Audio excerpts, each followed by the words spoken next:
Hello and welcome to another episode of What If It's Cool, the show where we talk about anything and everything that is cool in the world today. I'm the intergalactic being known as Daniel Paul Crow, and on this episode, I have a sit-down interview with Sparke, the creator of the Occupation franchise. Now, this was filmed a while ago, and I do apologize, it's taken a long time for this to come out, but please sit back, relax, and enjoy our interview.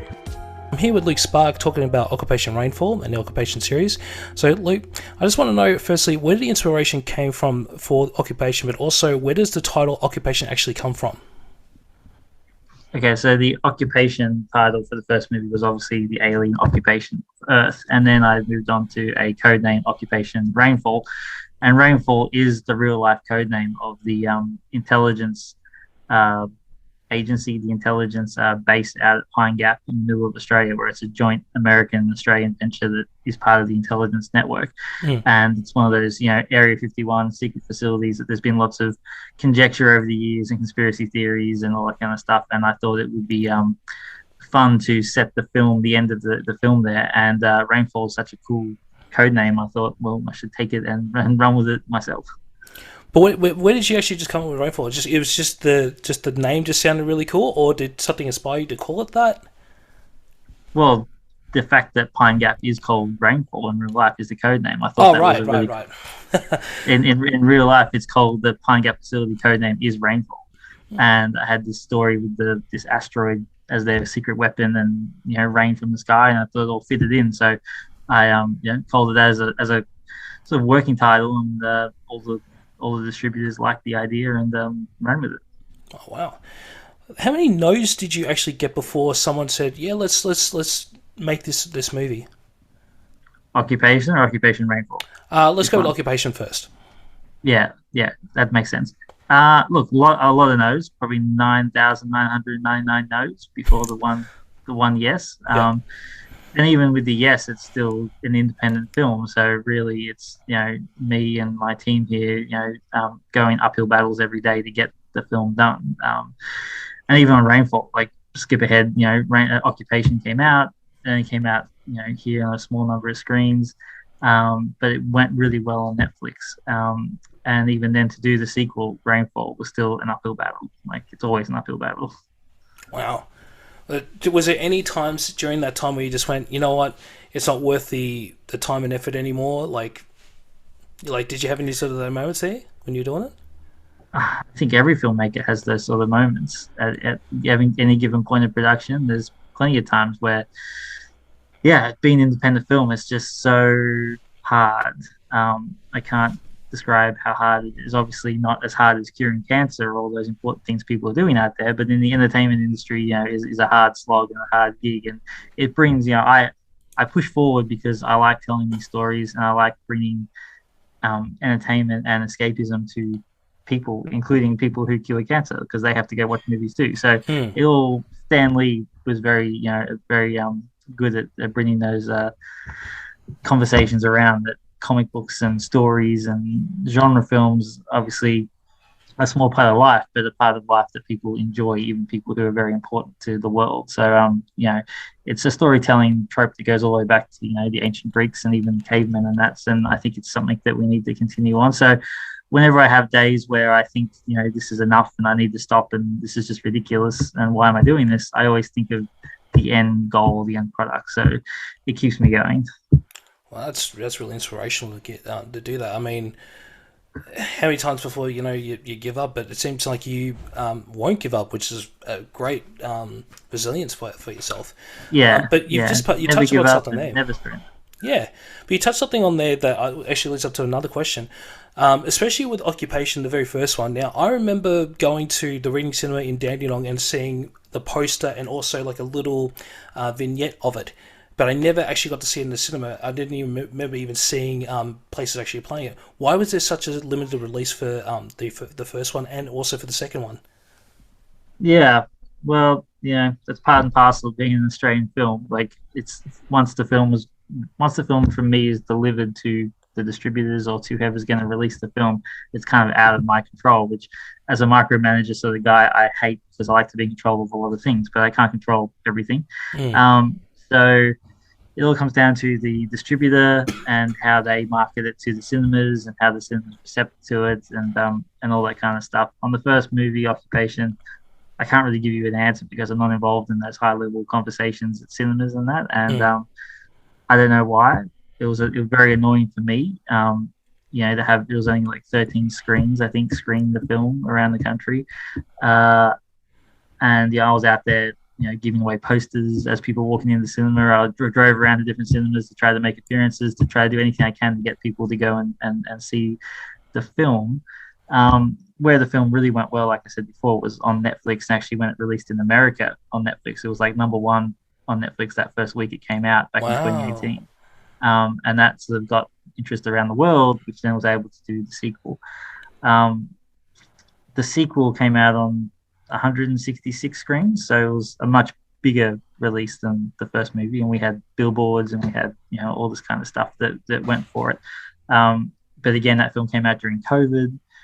States were locking down while the movie was in cinemas. It was very disappointing for me to see, and again, I couldn't decide when the film was going to get released. That's not up to me.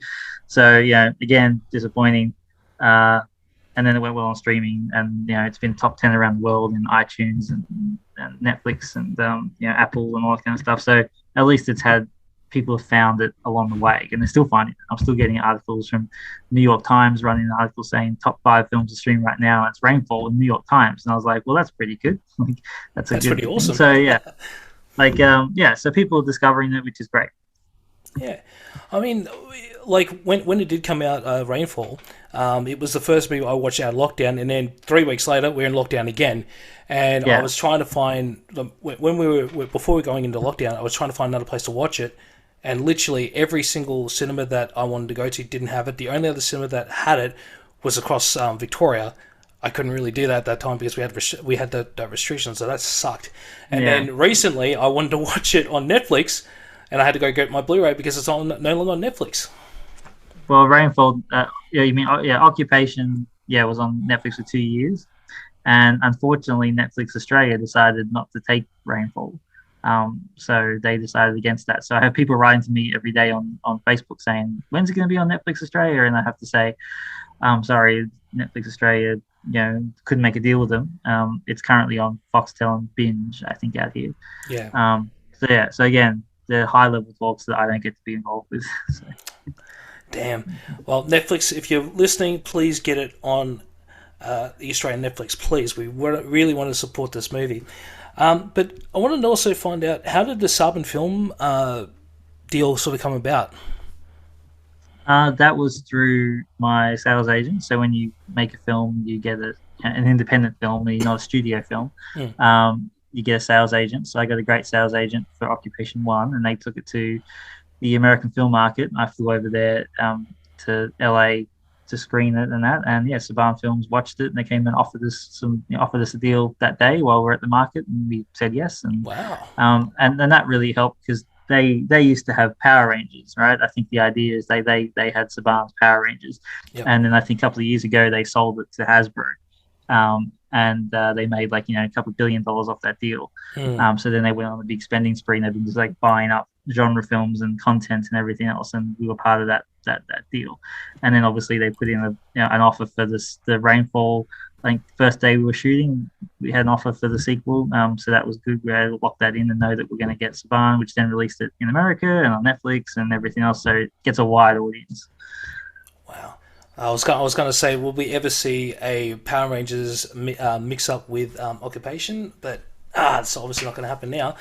A kid could dream for that. What was which country actually had the best reaction to Occupation Rainfall? I think the US has had the best with it. I think followed by Germany. Germans love it. Really, Germans love it. Funnily enough, I get fan mail and distributors writing to me asking, can we do the sequels ASAP, because they love it. And it's gone I think it was 103 days where it was top 10 for 103 days or something like that, just consistently in the top charts. So and the US, the critics over there and the audience kind of just get it. They get it, they like it, and it's been good feedback in America. Well, if you're gonna be writing the next film, are we gonna go to another country eventually? Maybe we head to Germany, maybe even go to America. What are you thinking? Is that the question now, Ronti? No, I was just asking just after that because Um, obviously I was sort of went, oh, it's popular in Germany. Sweet, let's go to Germany. That'd be great. maybe they like it because they can see another country rather than their own country. However, yes, like look, getting to the sequels, I kind of see them like the Die Hard franchise, where it starts off in a building, then it goes to an airport, then it goes to New York, and then it goes to the world, and that's kind of how I'm going to do these films. Like you will see more of the world in the sequels. So yeah, Okay, perhaps so Germany, perhaps America. okay, so kind of like sort of like what Independence Day, but I'm guessing a lot better because obviously Independence Day, the second one was terrible. Yes, I agree. God, look, and if anyone's watching out there, um, I love the director of Independence Day. I love the first Independence Day, but yes, I walked out of the second one not happy at all. Oh, you and me are the same. But finally, you recently announced that you opened a Patreon. What can we expect on your Patreon? Yeah, look, I think I have a lot to talk about. I've got I'm a busy guy, but I can always do more. And I've had a lot of experience. I've done a lot of things. I just never get the time to sort of put them down on social media. And by opening the Patreon, it at least allows me to know that there's a fan base there that can allow me the time and effort to put together podcasts and talk to special guests. I'm going to bring on occupation cast members and talk to them about their career, but also about the sequels and what their characters going to mean. Also talk to other cast members I've worked on in other shows like HBO TV shows and Wolverine and other things like that. When it comes time to filming some of my new films this year, I'm going to have like live feeds from the film set so they can watch it live. And Wow, that's gonna be cool. yeah, and really sort of get into the making of it and go behind the scenes and talk to cast and talk to crew as we're filming, and I think it's going to be very interesting. And then have first looks at when I make trailers for new movies, maybe put up some of my first rough cuts of the trailers and pre-visualization, and go really all in and really have people can see behind the scenes before anyone else. That's all right. That sounds really good. But do you have a tier system of how you do it, or is it just going to be a flat rate and then you get everything there? There's a two-tier system. One is just everything, and then if you pay a little bit extra, I'm giving people for the first 200 people can have their names in my credits of all my movies. Wow, that's cool. All right, well, Yeah, Luke, thank you so much for taking time out of your busy schedule to talk to us today. Really that's appreciate okay. it. Can't wait for Occupation Rainfall 2, sorry, Chapter 2 to come out. Yep, chapter two. Any chance we may know when it potentially might come out? Look, we're going to film it later this year, Mm-hmm. so there's going to be some time in post production after that with visual effects. So, guess sometime later next year it might come out. All right. Yeah, but Sounds yeah, it's really going to be a big. It's going to be big, very big. Yeah, So I expect big things out of you, man, because the Rainfall was such a great movie. If you checked our vlogcast where we actually talked about it, I was so I loved it. It's probably one of my favorite, if not my favorite, Australian movie of all time, because it just doesn't feel like an Australian movie. It feels just like a movie, and just everything about it was just fantastic, and I loved it. I really appreciate that. I try not to look at people's opinions because everyone has an opinion, and sometimes on social media you can get a lot of comments with like, "This movie sucks." Luckily for me, I don't get that on Rainfall, but yeah, I didn't see your vlog, but do a post about it and I'll share it because I like sharing comments where people say, "I love this movie. It's great." Don't worry, no worries. We'll do that. Lee Sparks, thank you very much for being a part of What If It's Cool. That's all right. Thank you so much for having me. Gotcha. And that's the end of that episode. Don't forget to like, share, and subscribe to the show wherever you're listening to your podcasts. If you want more from What If It's Cool, make sure to check out our YouTube channel where you can find the latest episodes of the podcast, mukbanging around, and also reaction. And don't forget to follow us on Facebook. You can find us at What If It's Cool. Tweet us at What If It's Cool. And you can find us on Instagram at What If It's Cool. Keep that support coming. And until next time, we'll catch you on the next one. Peace.